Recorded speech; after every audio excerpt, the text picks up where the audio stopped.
انا كنذكر واحد التصريح باقي دابا كيجبدوه كيضحكوا به. انيس محفوظ فاش يلا ولا رئيس قال لهم العصبه عندها قوامه.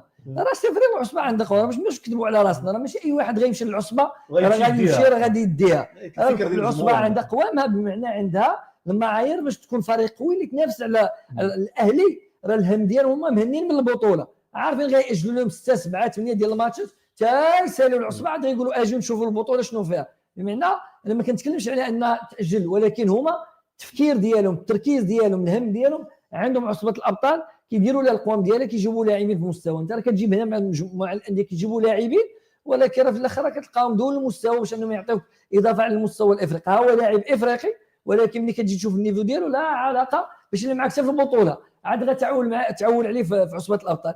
راه حتى حنا مخلين فيها، حتى حنا الانديه ديالنا هذا بالجيش البارح حنا كنتكلموا على بيراميدز. واش هذاك المستوى هذاك المستوى يلعبوا به الجيش امام هذيك الاخطاء؟ واش هذاك النيفو ديال عصبه الابطال في ربع النهائي دير هذيك الاخطاء بداك المستوى ما كدارش حتى في البطوله؟ واش لعاب اريار دروا راه في صغرنا ملي كنا كنترينيو كيقول لك ملي تشدها اريار دروا كتلعبها في جنان، ما عمرها كتلعب الكره في اللاكس، تلعبتيها في اللاكس عطا واحد دخلات بيت، حليتو الكولوار دخل بيت، الجول كتشد خاصها تلعب في جناب لاعبه عاوتاني سميتو الناجي في اللاكس بيت.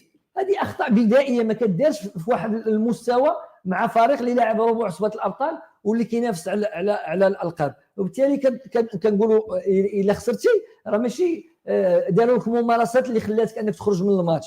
كان الجمهور كاين مشكل، ولكن في المباراه راك ما كنتيش